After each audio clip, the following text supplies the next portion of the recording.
Hey, folks, welcome back to the show, the Longevity Podcast. I want to give a big welcome to our new listeners and to people who've been with me for a long time. I want to thank you all for your enthusiasm. I want to thank you for the amazing reviews. And this month, for the first time, we've hit over 100,000 downloads in a month. So that is really thanks to all of you folks. So thank you so much. If you want to learn more about me, definitely head over to natnidham.com. That's my website. You can sign up for the newsletter. You can learn about the the BSP community, which is a membership community. And of course, you can also follow me on Instagram at Natalie Nidham. All right, let's talk about the episode. Have you ever wondered why some people seem to bounce back from stress more easily than others? Well, the answer may lie in the strength of their vagus nerve. In today's episode of the Longevity Podcast, I get to chat with Dr. Navaz Habib about the importance of the vagus nerve and its impact on heart rate variability, known as HRV. He explains that the vagus nerve is a unique nerve that connects the brain to all organs in the thorax and abdomen, allowing for communication and signaling both ways. And vagal tone, which you may have heard of before, refers to the strength of the signals that are sent through the vagus nerve. And all of this is crucial for optimal health. So, Dr. Habib, we talk about the different types of stressors that can affect vagal tone.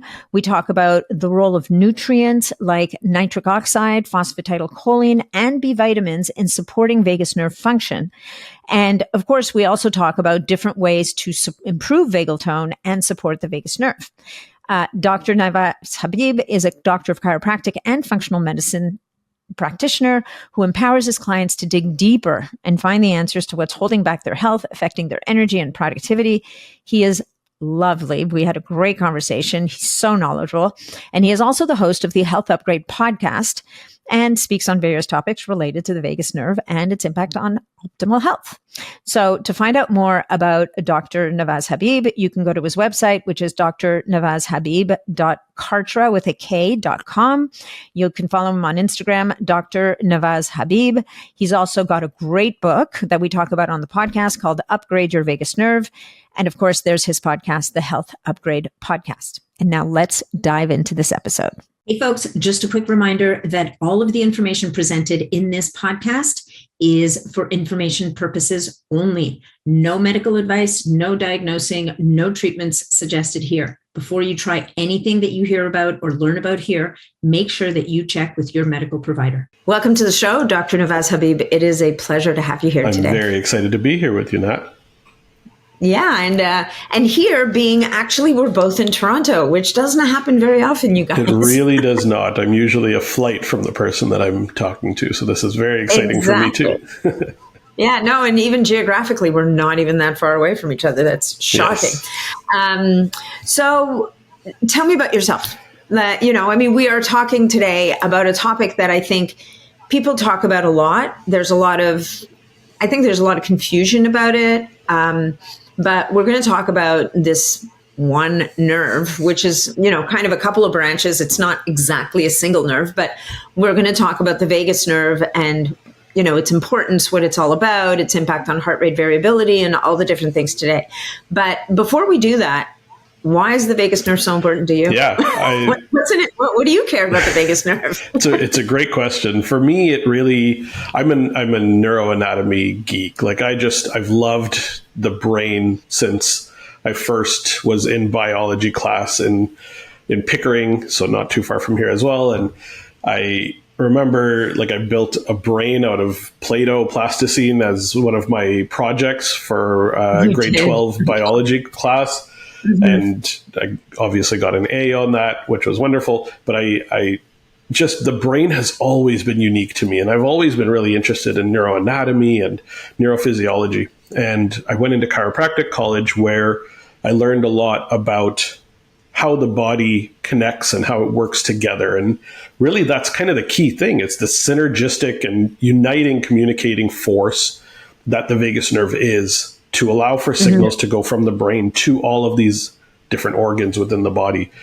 And it really was this kind of unique outlier from the rest of the nerves in the body. We've got skeletal nerves that send information from the brain to the muscles. We've got sensory nerves coming from the skin, from all of the different areas coming up to the brain. We've got the cranial nerves that do everything in and around the head. But there's one cranial nerve that leaves and goes and connects to essentially every single organ in our thorax and abdomen, and has varying connections to all of these places. And it's the only nerve that does it. And it's the only one that does anything unique to all of those other types of nerves. So it was really this outlying factor that drove me to say, I need to figure out what this really truly does. And it drove me in that direction.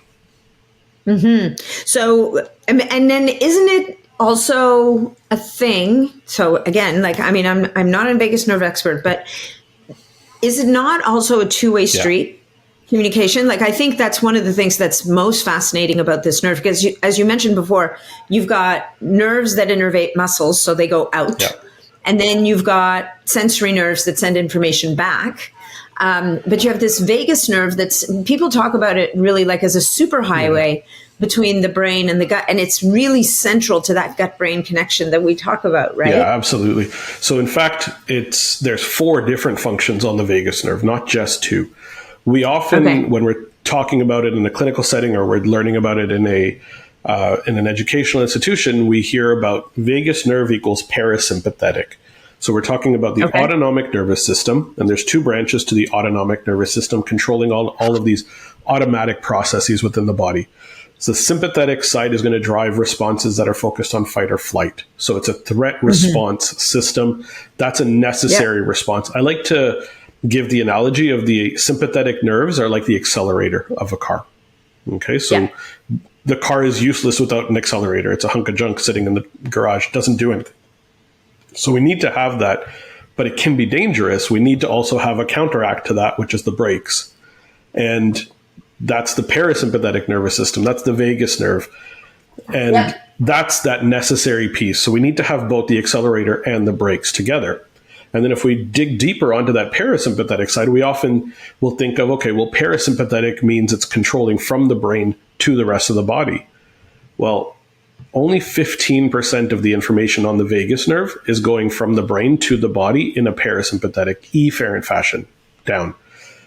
80% of the information on vagus nerve is actually coming up from all of the organs to the brain. So the vast majority is gathering that information, gathering those status updates, checking to see what's going on with regard to gut function, microbiome function, looking at liver function, looking at pancreatic function, looking at blood vessel resilience and heart function, all of that information making its way up to the brain. That's really important to understand. The vast majority is sentinel. Yeah, exactly. Like it's a sentinel nerve. Like it's like kind of checking out the environment, saying we're good here, we're not so good here, which explains the whole, which we'll get to in a minute, which explains the whole powerful link between that vagus nerve and the heart rate variability. That's exactly right. And which is fundamentally a measure of the balance between sympathetic and parasympathetic. That's exactly right. I feel like, I feel that moment in class where I'm like, oh, I got it. Those are the best moments. Yeah, those are the best moments. You get these little epiphanies and you feel so smart all of a sudden. And then the next minute you hear something else. You go, oh, okay, great. Now back to square one. Okay, so vagus nerve, many different branches.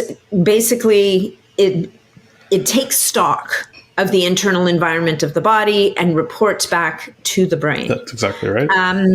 In your book, which is a great, you know what I love about this book is it's little. So it's not, and which is not to say that it's not densely packed with information, because it really is, but it's not intimidating. You look at it and you go, oh, I can read this. This is okay. This isn't like one of those giant. I've got a couple of them beside me here too. But you've managed to pack like so much information in here. And you talk a lot about, you talk about all of the different things that influence the vagal nerve function, both positive and negative. So maybe, for the audience, let's talk a little bit about what are the things we should be doing in different areas to support proper, and we talk about vagal tone. And so maybe what you want to do is, maybe what would be great is to explain to people what is vagal tone and why is it so important. And then we can get into what gets in the way and how do we support it? Yeah, for sure. Vagal tone is this concept of how strong are the signals that your body is actually able to send through the vagus nerve. So how effective is the highway in actually allowing for traffic to go on it? So you can think of it like a freeway or a highway that has no construction, no traffic, cars are freely flowing, being a high vagal tone type of freeway, versus one that has construction and traffic and breakdown and potholes and all those things. And that's lowering the capacity for the flow of information or the flow of cars, just like the Gardner Expressway. Yes, you and I know exactly. You knew what I was pointing at. I live beside the Gardner, so I'm very aware. Nice. So for anybody who doesn't live in Toronto, we have a major highway that goes in and out of the west end of the city. And the city's basically announced that it will be under construction probably for the rest of our lives. Yeah, that sounds right. People have quit jobs over this. Anyway, sorry. So the Gardner right now, poor vagal tone. Whereas the whatever highway has just recently been built and is moving freely, which happens never in this city, but let's assume maybe there's one, that would be good vagal tone. Yes, exactly. So what we want to have that passage of information. We want to have that flow of information effectively going from downtown to the rest of the city / the rest of the city to downtown. So from brain to body, body to brain. And that free flow of information is how we then dictate whether vagal tone is high or low.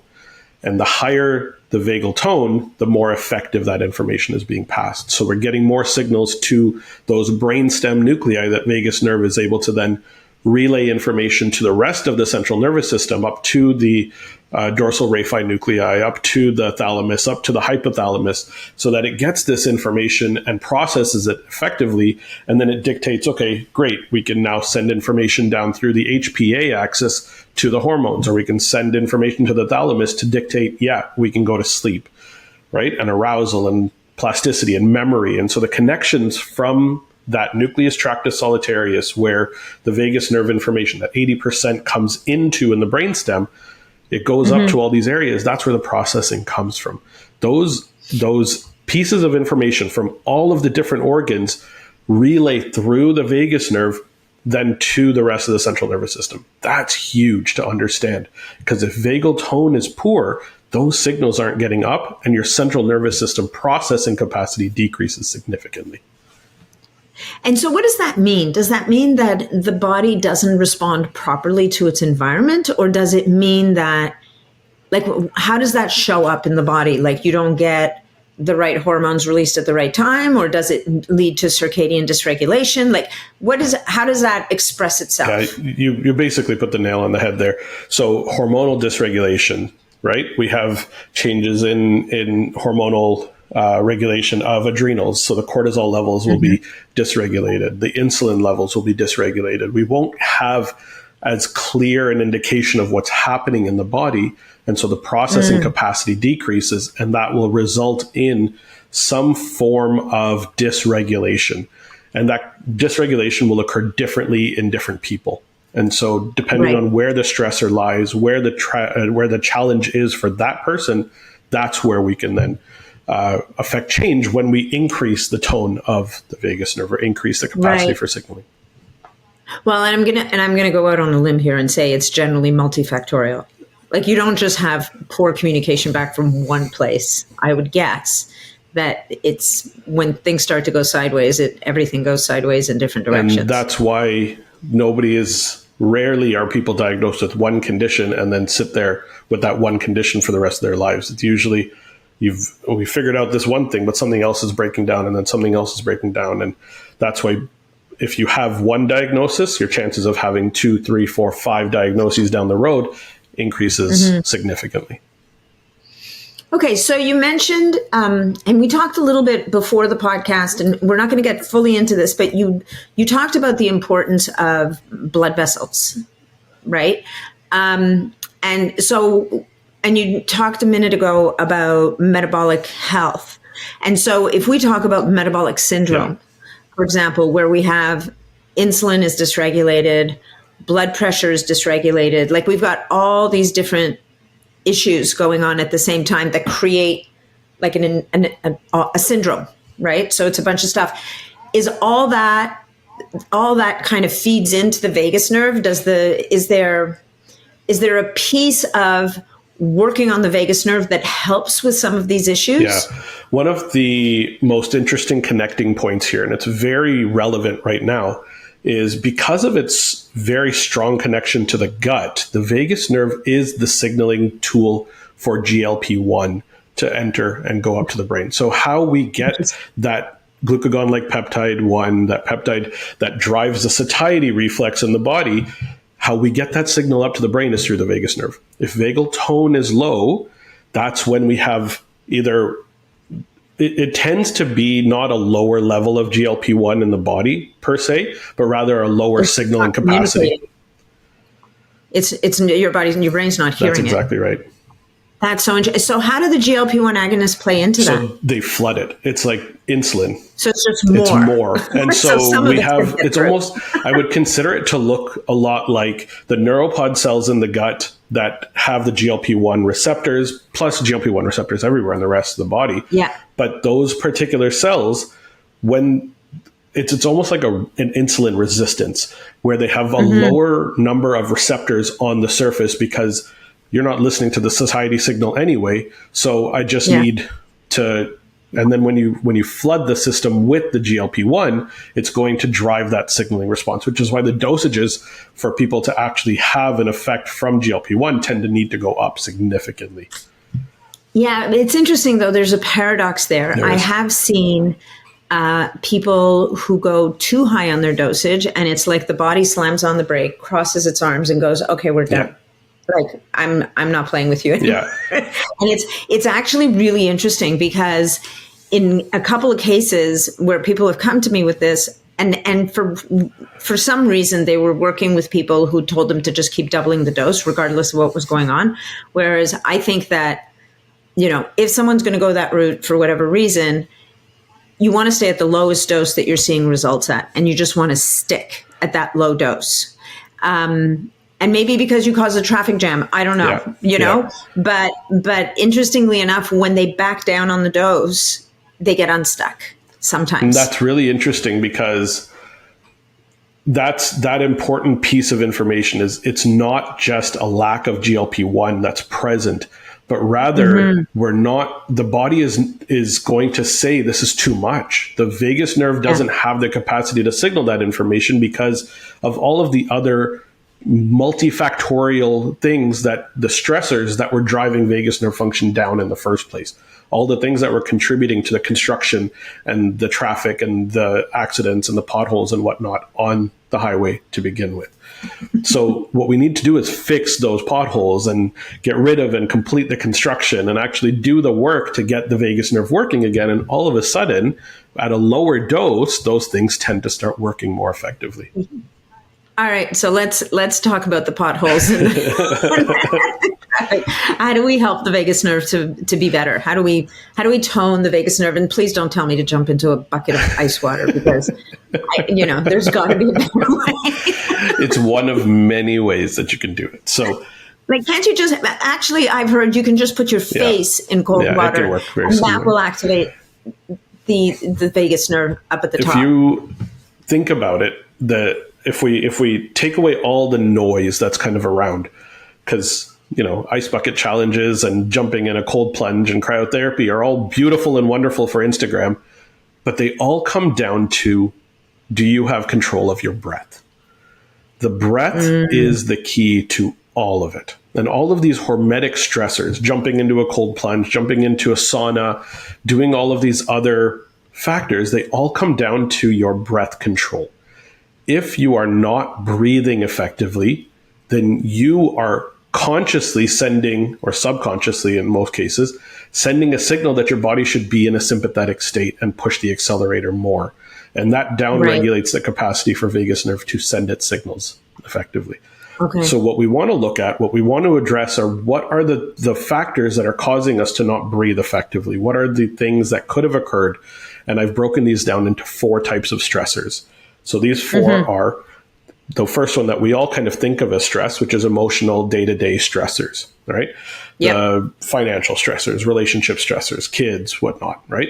The traffic on the gardener. These are all the day-to-day chipping away on us stressors that we are generally used to. And so are you recovering from those on a regular basis, or are they just continuing to chip away and compound and break down the function of the vagus nerve? So that's one major area that most people are not addressing really effectively.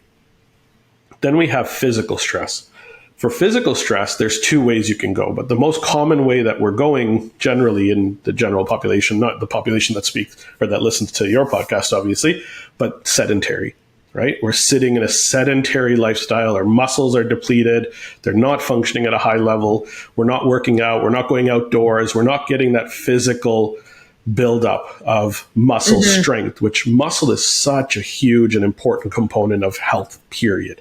Metabolic and otherwise, because the myokines that are being sent out are a signal that we're moving, and movement is a sign of life. And for me, life is movement. If you're not moving, you're not living. And that's on the micro and macro level. And that's a whole philosophical conversation we could go down.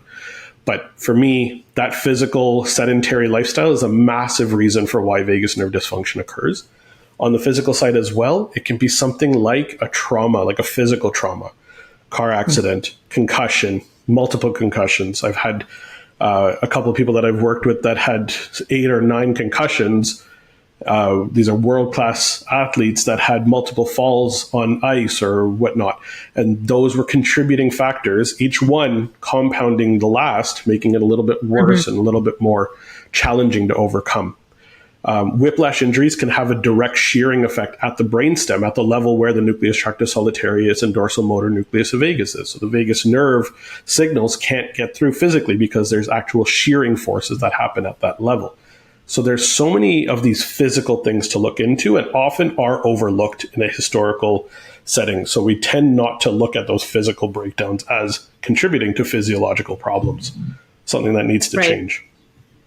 And then we have biochemical stress, which we could talk hours and hours on, but things like lipopolysaccharide from a leaky gut, or things like the flame retardants and the plastics and the stew of chemicals that we tend to live in, and the 200 some odd chemicals that were found in umbilical cord blood. Right? So these are all the toxins that our body is biochemically dealing with. And then not to mention if people are more sensitive to EMFs and 5G and all of the things that could be contributing that we don't have great research on yet.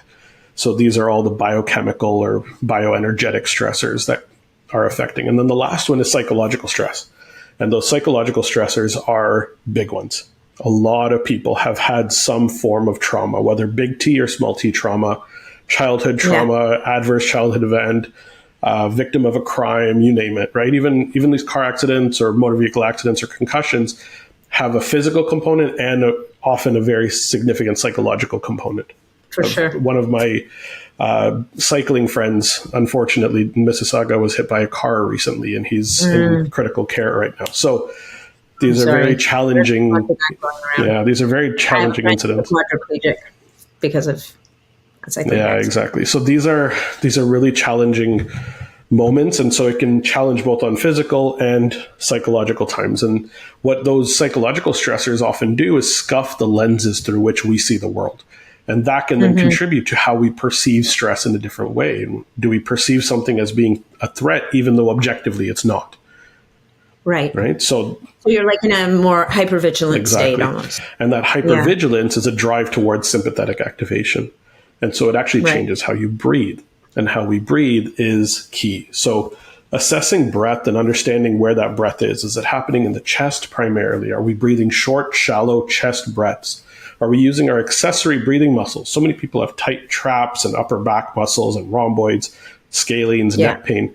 A lot of that is contributed to not only because of the postural crap that we're doing with our phones, but in addition to that, we're breathing with these muscles that shouldn't be the ones that we're breathing with. Ideally, the prime driver of the breath is the diaphragm. And if we're not using the diaphragm effectively, then we're not actually allowing for that huge vacuum to occur. We're not slowing the breath down.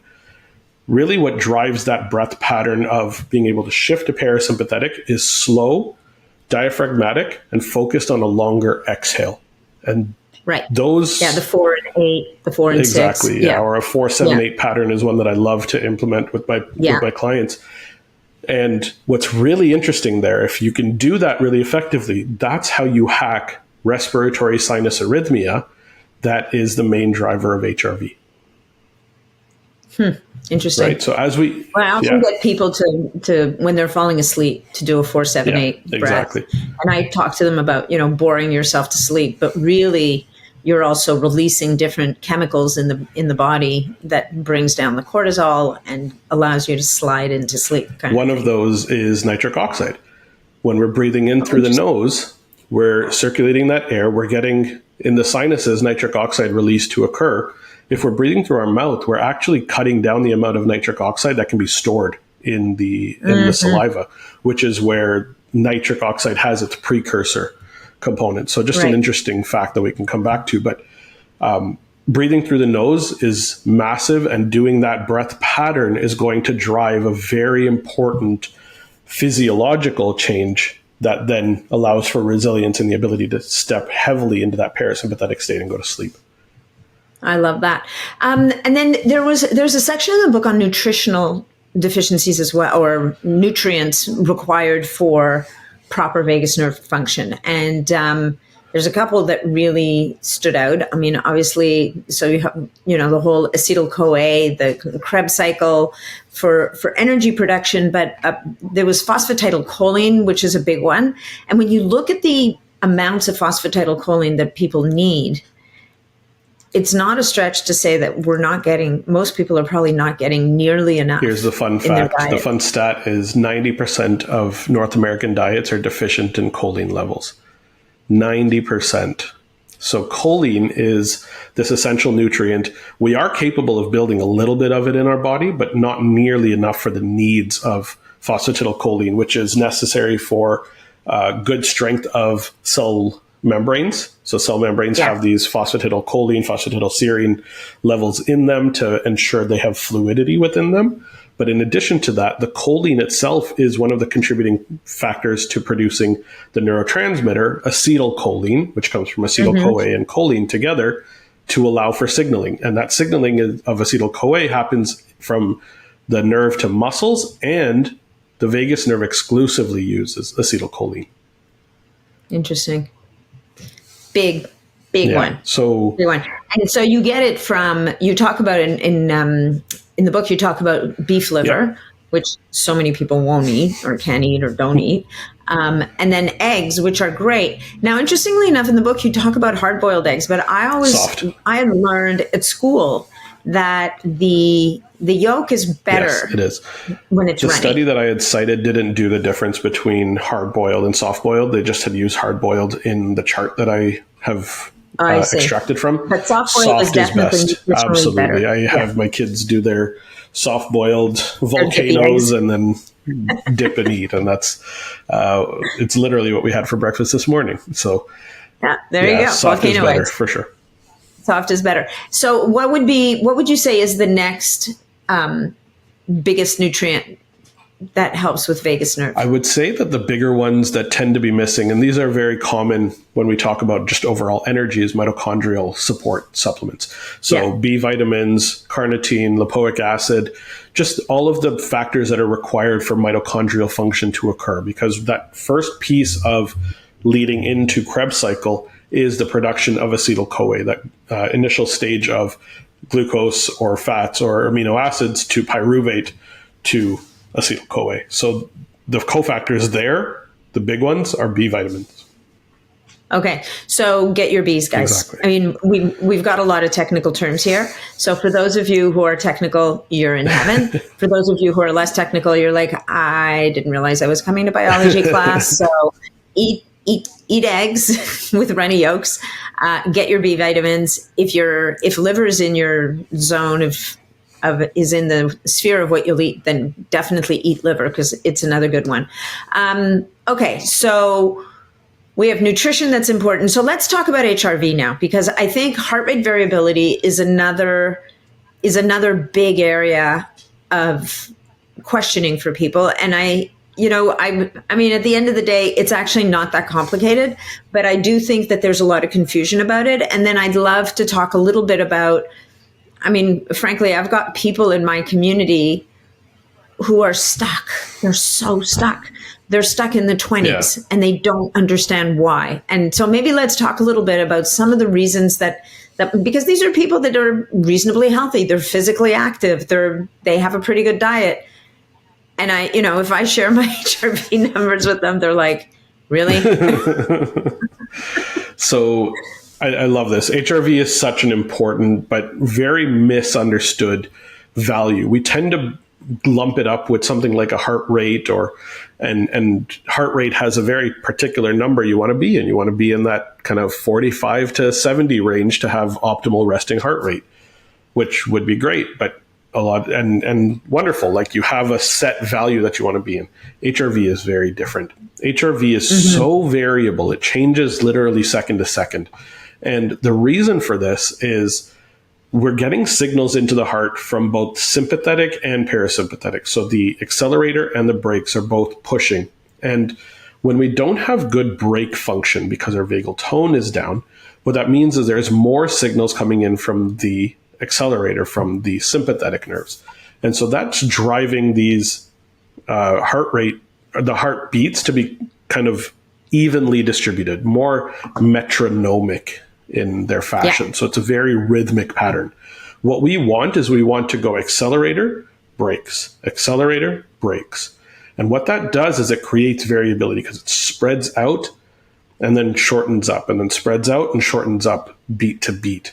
And that's what creates variability. So when we lack variability, what that's saying is we're too much in a metronome pattern. And what that means is our breath is the main driver of this, and we're breathing ineffectively. We're breathing more sympathetically, more chest focused, and more longer inhale time, less exhale time. So how do we hack this? How do we make this thing work? We've talked about the longer exhale, shorter inhale. The reason for this is as we inhale, our heartbeats become closer together. As we exhale, the beats spread out. And that creates the variability. So why this number can be misconstrued is, here's a great example of this. HRV has been tested on race car drivers. And race car drivers, when they're going down a straightaway, so they're going for 2 kilometers straight down a dead straight path, their HRV goes up significantly.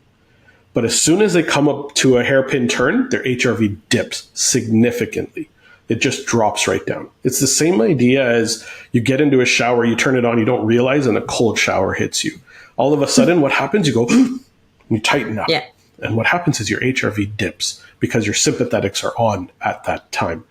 It's a time point value. It's not a range value. It's a time point. At this point in time, you are in a sympathetic state. And what we want to do is be less in a sympathetic state on average. So what we want to do is push towards increasing the parasympathetic signals more often.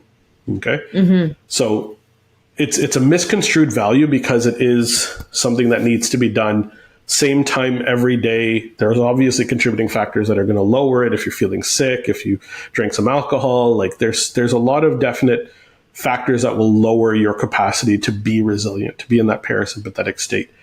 But it's not the same as like a heart rate. So the number doesn't matter quite so much. The number is a value on average of where you're sitting, but your goal is just to trend upwards. Right. And I think that where a lot of people are getting their numbers from is from wearables like Oura Ring or a Garmin watch, let's say. And the Oura, I mean, my Oura got eaten by my central vacuum system, so I don't actually have an Oura at the moment. I've been wearing Ouras since they first came out, so it's a very odd experience. Yes. I hurt my left arm, so I can't wear my Garmin either. So, having said that, I do have an 8 Sleep mattress pad on my mattress, and it does a beautiful job of measuring my metrics but only when I'm home. I can't take it with me when I travel. But anyway, but a lot of these devices, what they do deliver is an average HRV over the course of a period of time, which I think is probably a more useful measure than your point in time. Because as you said, like, depending on what state you're in is going to determine your heart rate variability. That's exactly right. So the value that I would put on your HRV number is your resilience. How hard can you push yourself based on this number? So the higher the number, the more you're capable of pushing yourself. The lower the number, the more of a rest your body needs. Use it in that way. I think use it in a future focused capacity. Don't use it as a sign of, oh my God, I'm dying. Well, no, it's interesting because the one person in particular I'm thinking of who's perpetually in the 20s is an athlete. Yeah, interesting. And it's probably a sign of overtraining. That sounds exactly right to me. Right? Like, I mean, these are people who it's hard for them not to overtrain because they keep wanting to work at it and get better and better and better. And as a society, we undervalue recovery. Yeah, we absolutely do. And we forget, right? We forget that those recovery days is actually the days when you get better rather than the days when you're grinding it out at the gym. Yeah. And that's exactly what I would recommend to somebody who's sitting in their 20s, who's an athlete. They're clearly not getting that downtime to let their body get into that more resilient pattern where they can then go out and push themselves again. And it's so important. Gary Roberts is a big proponent of this concept of creating recovery. So Gary Roberts, former NHL player, really well-known trainer, really strong on this concept. And he had this, he was on a podcast with Ben Pakulski, and they had this really interesting conversation where he talked about, I wanted to go and live in Florida so that I could play my play golf and then go and play hockey. And then on my off day, I would go golfing. But I realized very quickly, every time I went golfing, my HRV scores or my capacity to play a really good game the next day was down.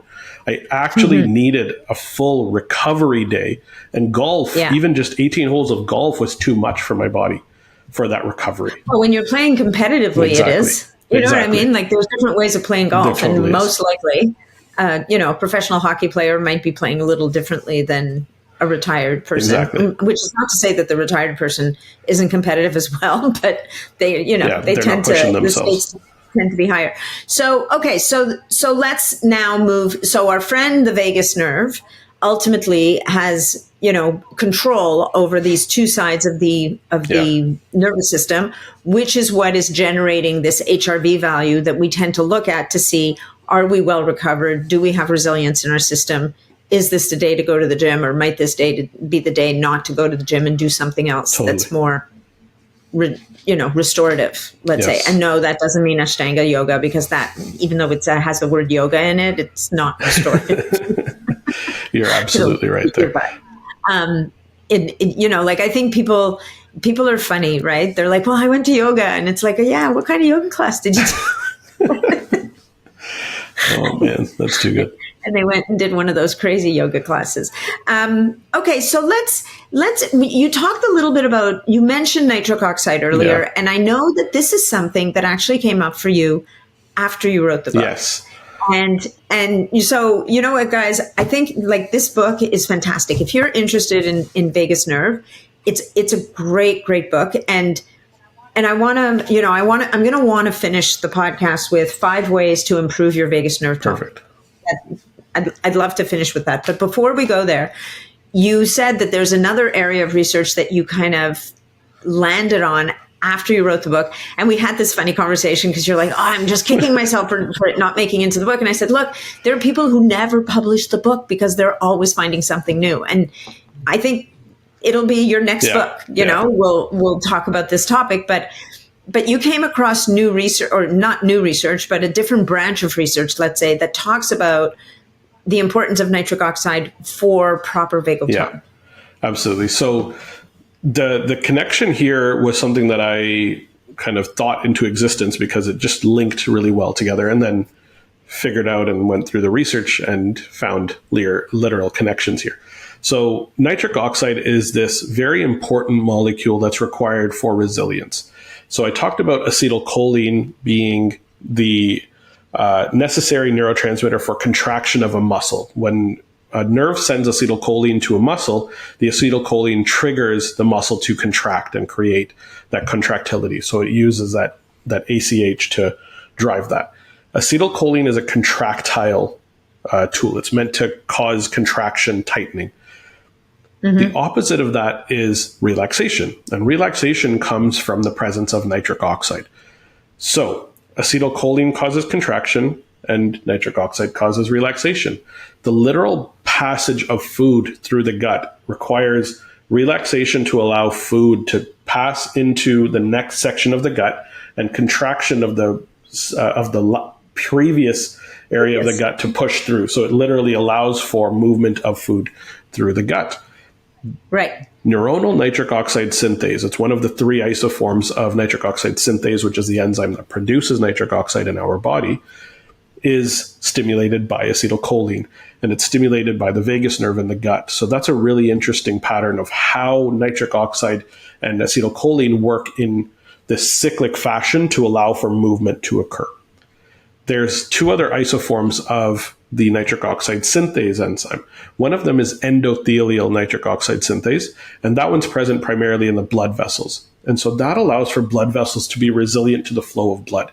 Every time we have a new pulse of blood come through, the blood vessel opens up and the blood can flow through more readily. If we don't have that nitric oxide production, we have almost hardening of the arteries, and the arteries become much more stale and not as resilient to the flow. And that's what allows for the abrasiveness and the breakdown of the blood vessels to occur, in conjunction with the high levels of LDL that then becomes oxidized and leads to blood vessel deterioration, and cardiovascular disease is a very common outcome of this. But it's, again, acetylcholine that comes through, and that acetylcholine is stimulated through the vagus nerve, activating T cells in the spleen through a whole pathway called the cholinergic anti-inflammatory pathway. We haven't gotten into it. We don't need to right now. But these T cells that have been stimulated by the vagus nerve sending signals to the spleen follow through the blood vessel, and they are producing their own acetylcholine in response to the vagus nerve sending the signal. And those T cells are called chat cells, produce this acetylcholine that triggers the endothelial cells, the lining of the blood vessel, to produce nitric oxide through that eNOS enzyme, endothelial nitric oxide synthase. That allows for the relaxation to occur. So really interestingly, in the blood vessels, acetylcholine would be considered a contractile tool, but it signals to create nitric oxide, which allows for relaxation to occur. So the blood vessel resilience and allowing for the flow of blood to occur is improved there. And one of the outcomes of that, if we don't have that resilience, is we have increased blood pressure. Right. So I was going to ask about that blood pressure then ultimately gets affected. Exactly. And we have very important signals coming from the carotid baroreceptors, the carotid artery in the neck, that are vaguely innervated, as well as some other nerves. But the vagus nerve has these signals checking on the blood pressure in the carotid artery, in the aorta. Those signals are coming up to tell us what the blood pressure is within the body, and that'll relay that signal. That's where vagal tone, again, comes in to be really important. So when it comes to nitric oxide, we know that, I know that, and I've always wondered about this, I know that in my family, there's a lot of blood pressure issues. And when I look at my genetics, my pathways for producing nitric oxide are down-regulated. Yeah. I'm not optimized on nitric oxide production. And so, it's always been one of those things that I've had an eye on that says, from a preventative perspective, if I don't make nitric oxide efficiently, then, it's one of those things that I've been supplementing with for a couple of years now, simply because I know that I'm not as good at making it. But you describe a process where it's being made inside the endothelium. But if those pathways for you are not optimized, then you're going to you're going to need some help. Yeah, 100%. So we've got these internal pathways, endothelial and neuronal nitric oxide synthase to produce. But again, genetically, if we don't have good, strong nitric oxide synthase capacity, or we've coupled this and the enzyme becomes ineffective, there's other ways to produce nitric oxide within the body. It's not a death sentence if those NOS enzymes are not working. So the other pathway is a dietary pathway.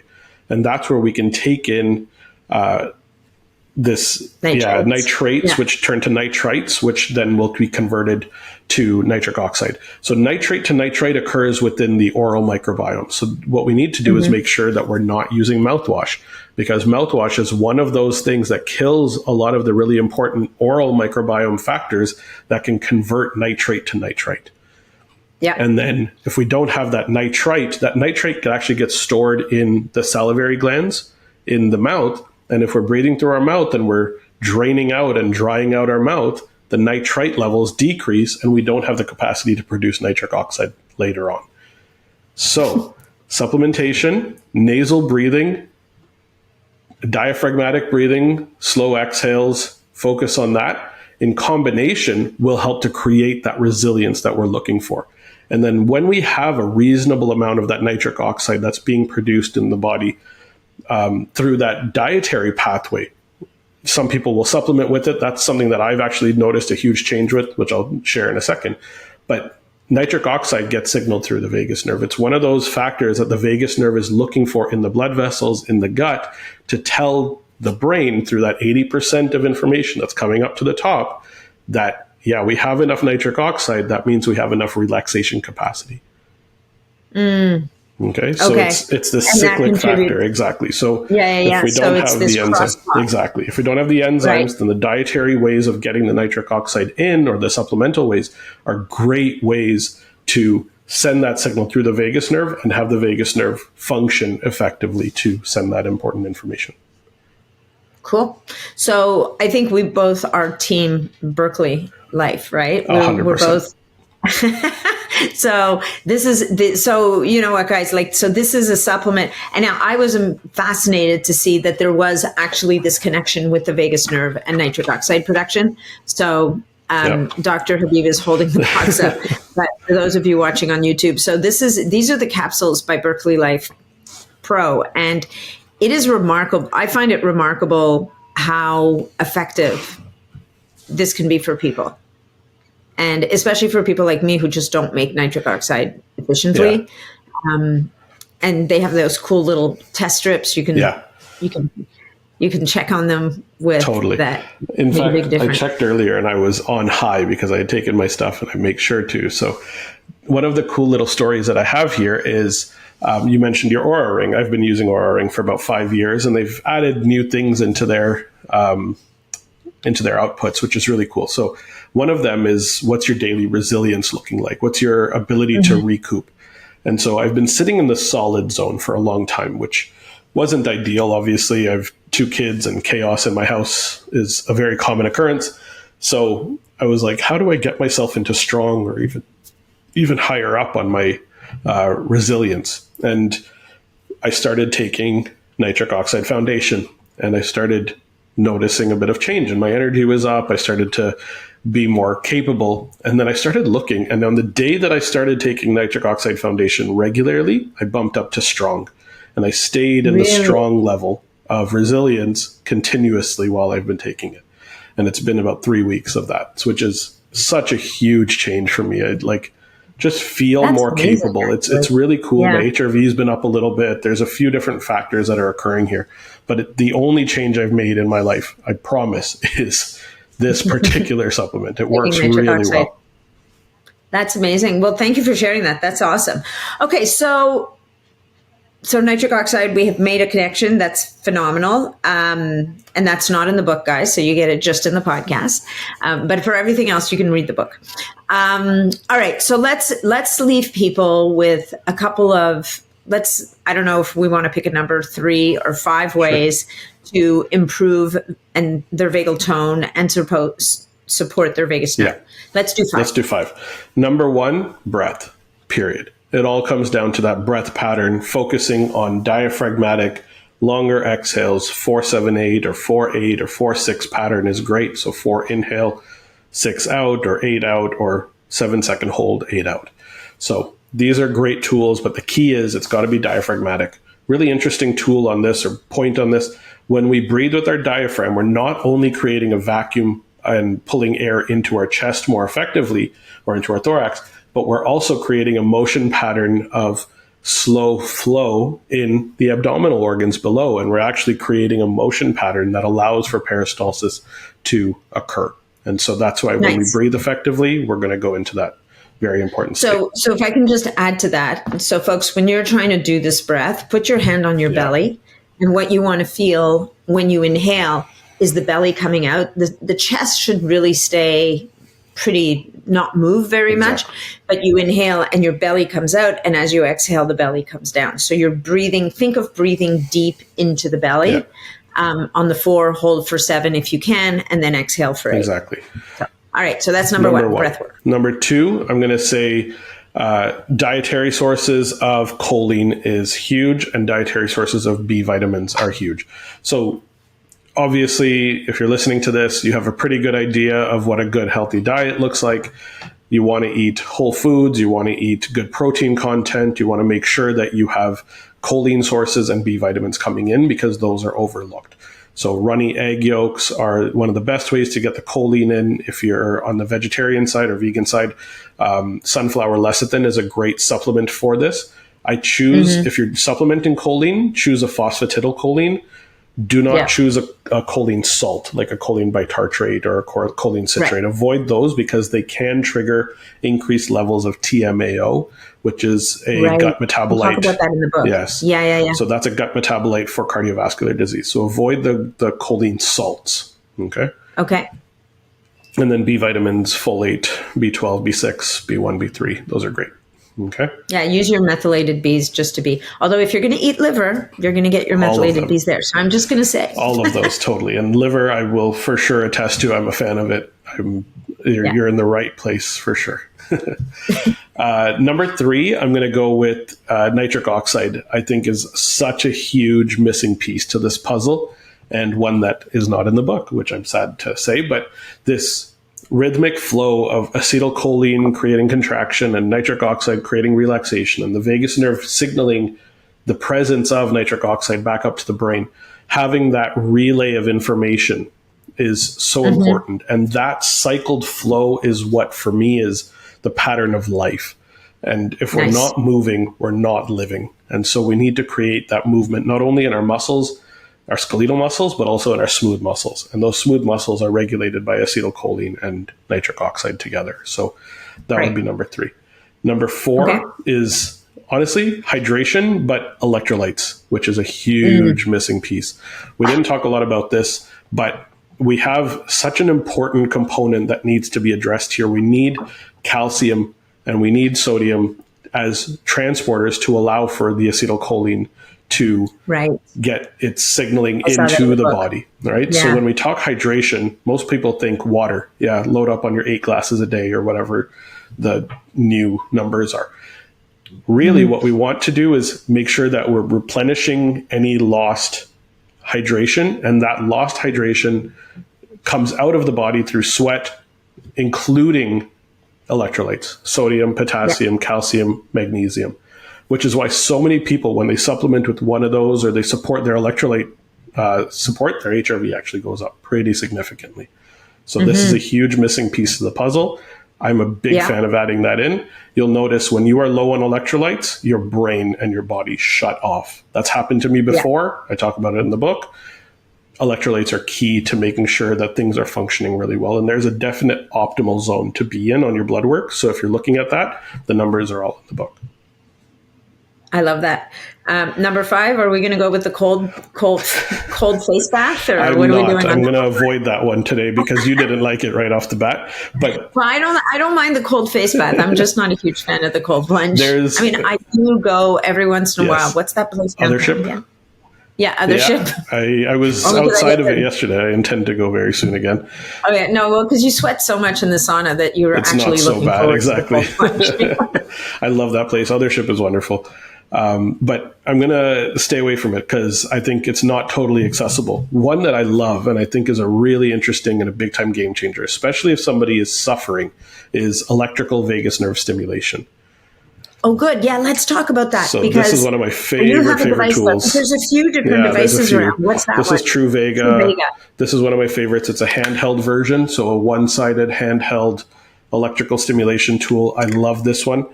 It's very easy to use. You can find the right spot very quickly. It's like an unlimited use device, which is awesome. There's a lot of different options out there. So I really like Truvaga. Pulsetto is one of those other options as well. VE Relief has these tools as well. They all have very similar kind of functionality.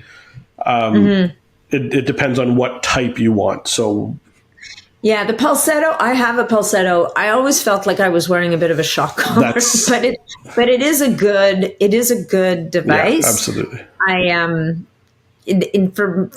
I don't know. I really like, and it's not necessarily directly a vagus nerve device, but I do think it acts on the vagus nerve. I don't know if you've seen the Sensate. Yeah, exactly. What it is a mindfulness tool, right? And brings you back to your breath with vibration. It vibrates. Yes. It's not just vibration; it's ultrasonic vibration on your chest. Yeah. It's really beautiful. Yeah. Like it's quite, and it's delivered with music. So I think the Truvaga and the Pulsetto are more of like the electrical stim. Exactly. They're straight right on that nerve. The Sensate moves you more into a more relaxation kind of work. Exactly. And there's nothing to say that it doesn't work. It's going to be very subjective. Each individual is going to have something that works. Personally, the one that I've found works really well for me and I can travel without any issue is this guy right here. So yeah. Nice. Yeah, the Pulsetto is a drag because you need the conductivity gel. Yeah, you need the gel for this as well, but it's just a one-sided option, and it's not like the shock collar feeling. And different neck sizes and kind of if you've got your hair down for everybody except for me, there can be messiness and challenge that occurs there.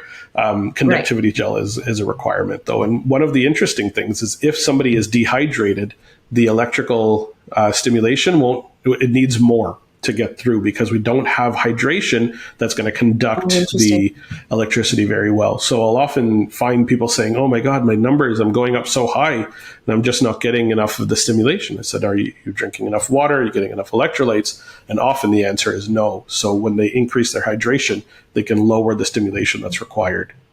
Interesting. So I wonder if telling people to drink a glass of water, whether it's with, electrolytes, like, I don't know, like Element or something like that, or even just Celtic sea salt or something like Beam Minerals. That's another great product. I love Beam Minerals. Yeah. And if you do that with a glass of water, like half an hour before you do your vagal stim.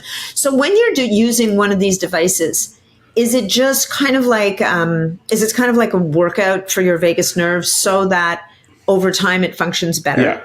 That's exactly, I would put it to, I find it works really well in somebody who has a lot of breakdown in the nerve, and it's a great tool to get the freeway working a little bit better. So we're cleaning up some of the potholes. We're making sure that the flow of information is happening more effectively.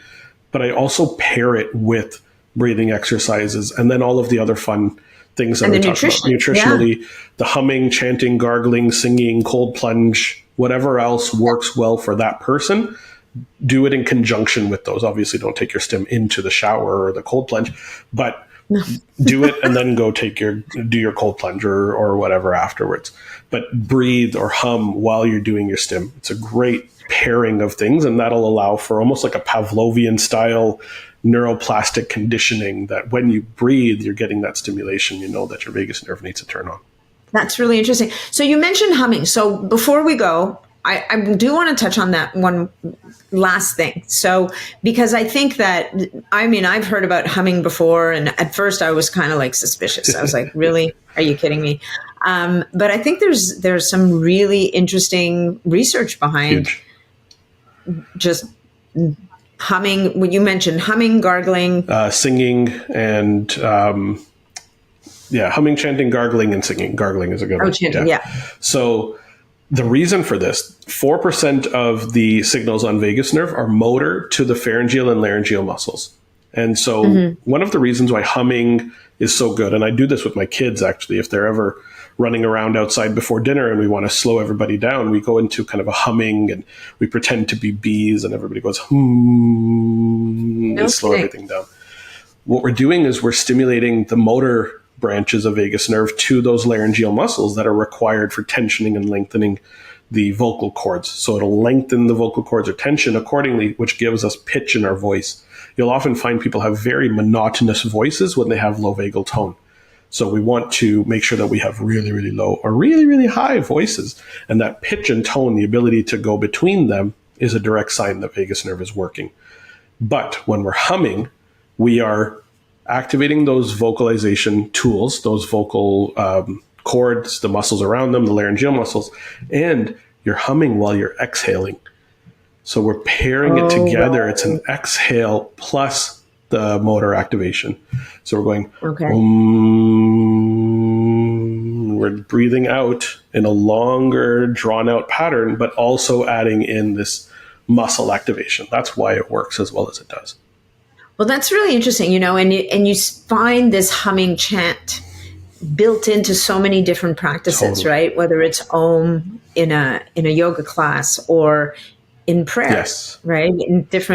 In many different theologies, in prayer, you're going to find that vocalization. Yes, that's exactly. The Om chant is built on this, the humming or the singing along to hymns or whatever it is. Exactly. Yeah. That common occurrence is meant to be the vocalization pattern. If you want to get into the chakras, it's the throat chakra that you're initiating as well. Yeah. So from an energetic standpoint, you're able to get that information out and get that chakra moving and working. And we're getting that exhale focused as well. Because we're generally, as we're talking, as we're singing, as we're humming, in an exhale pattern most of the time. So that's exactly how it works. That's why it's such a great little pairing tool to get the vagus nerve to send its signals. Love it. All right, guys. So hum yourself to sleep. Exactly. Okay. And check out this book, Upgrade Your Vagus Nerve. Thank you so much, Dr. Habib. This has been amazing. And hopefully we get to meet each other in person, seeing as we're in the same city. We'll probably meet in like Vegas or something at one of the other conferences too. Yeah, well, we did meet in Vegas, but I think Vegas with a VEGAS, yes. Non-VAGUS. But I don't know. I have a feeling we might meet in Toronto at some point. Let's make it happen for sure. In the future. All right. Well, thank you so much for your time today. This has been great. Thank you so much. Oh, wait, no. Where can people find you? It's a great question. Follow me on Instagram, social. It's Dr. Navaz Habib. And if you're interested in learning more about what I do, the work that we do, go to healthupgraded.com. Perfect. Thank you. My pleasure. Now we can say goodbye.